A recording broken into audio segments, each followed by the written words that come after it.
Welcome to Rants TV. Hi guys, nandito po tayo ngayon sa kahabaan ng Marikina River. Please samahan niyo po akong mag-update dito sa ongoing construction ng flood control project. Ayan na po sa harapan natin. Dito po tayo mismo sa segment ng Marikina River Banks and Barangay Kalumpang, dito sa side ng SM City Marikina. Ito po yung update natin today, June 2, 2026. 2 weeks ago, nag-update po tayo dito. Grabe ngayon, ang laki na po ng improvement. Ang bilis po nila magtrabaho at double time na po talaga sila kasi tag-ulan na po.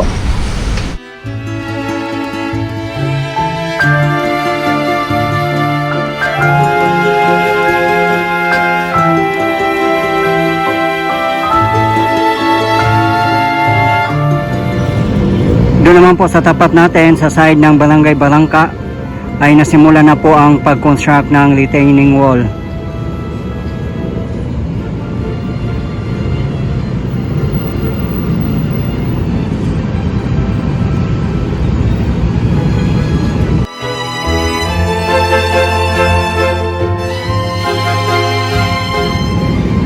Ganyan po kataas at kakapal ang retaining wall dito. Siguro nasa 5 meters din po ang taas niyan. Kung matatapos na po ang project dito na side, for sure hindi na po sila basa-basa babahain dito.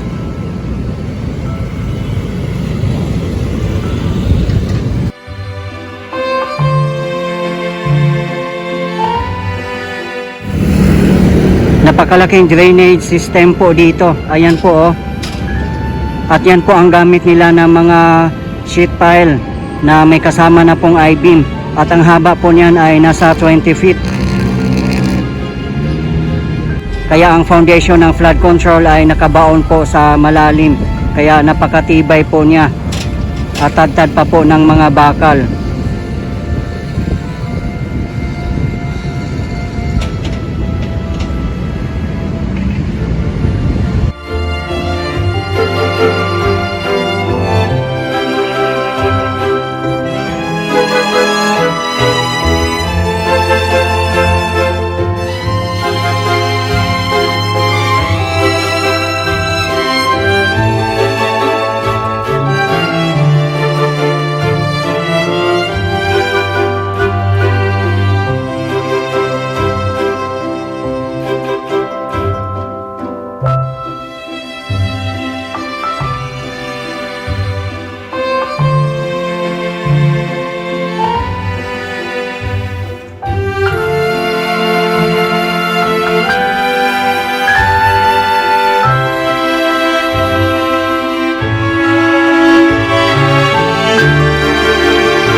Later on, yung mga lupa dyan ay tatanggalin po yan. Temporary lang po kasi yan. Ginagawa po nila ng kalsada yan. At the same time, magkakaroon din po sila ng dredging pag tatanggalin na po nila yan. Hindi pa po kasi tapos dito na segment. As you can see, may natitira pa po para sa river walk na hindi pa nabubuhusan.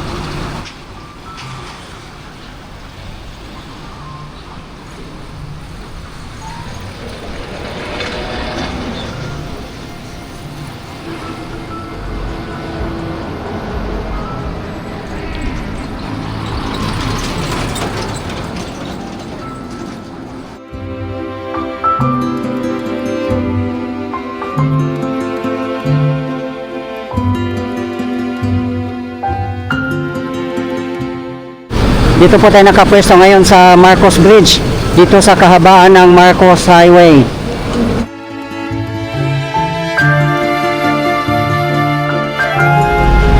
Sa mga hindi po nakakaalam, ang mga contractors po dito ay joint venture ng Toyo Construction Company Limited and Shimizu Corporation.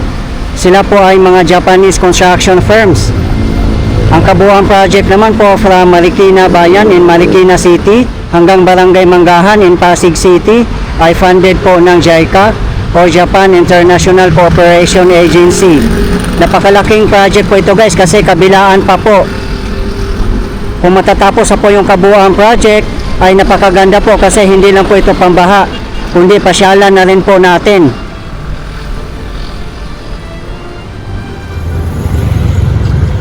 As you can see, hindi pa nga po nasasarado dyan. Pag malakihang baha, ay papasukin pa po talaga ang SMCT Marikina.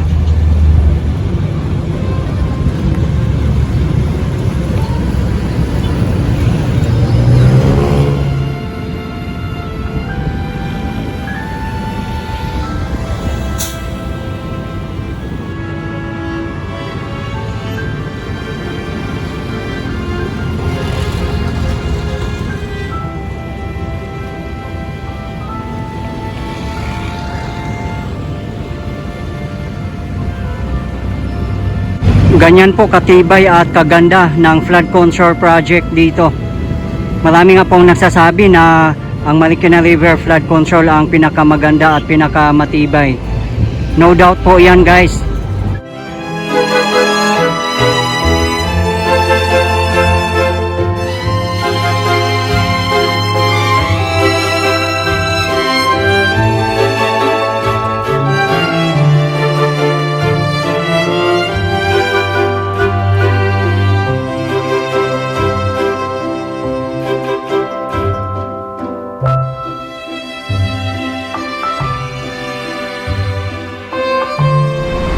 Dito naman sa side ng Barangay Barangka, wala po talagang retaining wall dito dati. Ayan po oh. Kaya pag malakihang baha ay malulubog po talaga sila dito.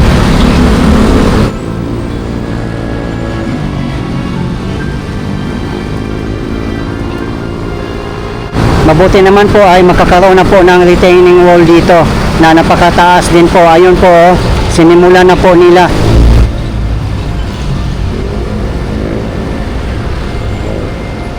Siguro kasing taas din po sa tapat natin na retaining wall sa side ng SMCT Marikina.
Dito na po tayo mismo sa Marikina River Banks.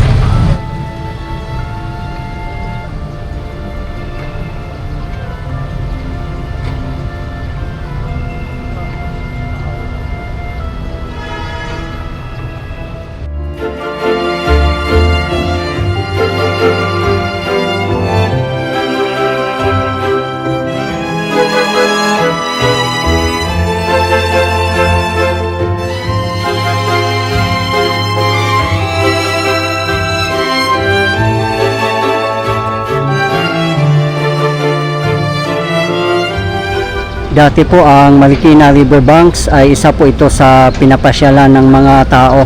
Hindi lang po mga locals kundi mga taga-ibang lugar din po dumadayo pa dito. Ngayon po kasi ay wala na po ang pasyalan dito dahil po sa construction ng flood control project. Ayan po dating labor parks, tinambakan na po nila. Yung parang amphitheater dati ay wala na po. Ayan, nasimulan na rin po nila ng paggawa ng retaining wall.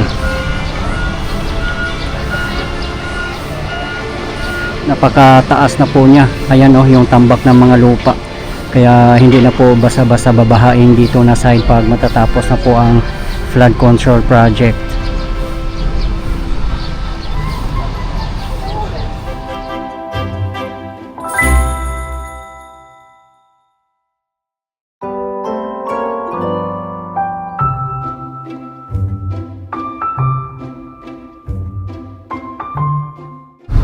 Doon naman po sa tapat natin ang Provident Village. Napakataas din po ang retaining wall doon. Nasa 5 feet din po ang taas doon, kaya hindi na po sila basta-basta binabaha. Simula nung natapos na po doon ang retaining wall.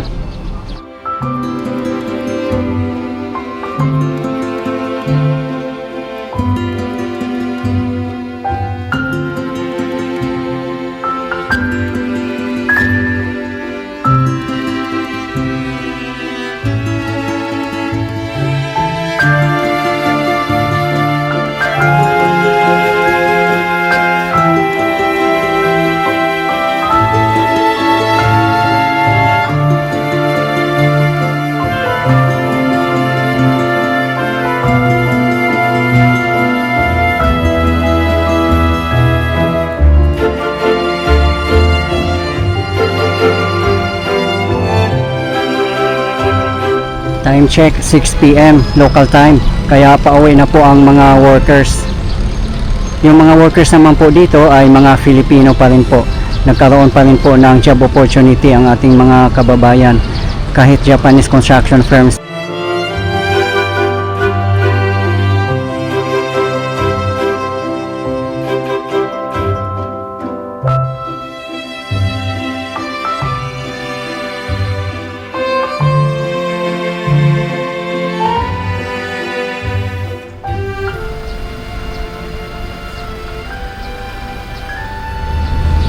Yung food station ay meron pa naman po.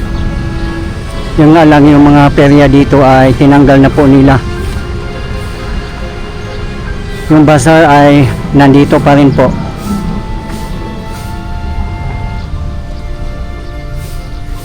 Yan, nakabakod na po dito. Ayan guys, oh, nakita nyo po kung gaano kataas ang tambak na mga lupa.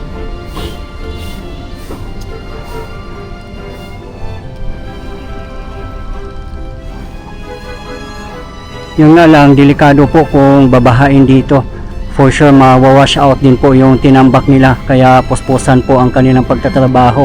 At double time bago dumating yung mga baha.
Nandito na po tayo guys sa side ng Industrial Valley. Part pa rin po ng Marikina City. Ayan po sa tapat natin. Ayan na po ang mga lupa na nakatambak para sa retaining wall nila. Ang taas po. Kaya hindi na po sila basa-basa babahain dito. Pag magawa na po ang flood control dito. Guys, sa mga gusto pong mapapanood ang iba ko pang updates, katulad ng EDSA Rehabilitation and Repairs and MRT7 updates ay nasa aking previous video lang po. Ayan guys, ganyan po kataas ang mga tinambak na lupa dito para sa retaining wall. Pero yun nga, since hindi pa nagagawa, delikado pa rin po ito. Pag mayroong baha na paparating, mawawash out din po yan.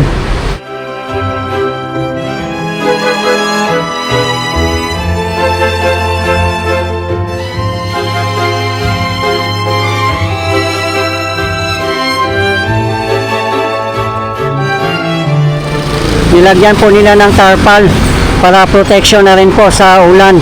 Halos araw-araw na po kasi umuulan dito sa Metro Manila.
Yung mga retaining walls naman po dito ay hindi pa nalalagyan ng braces.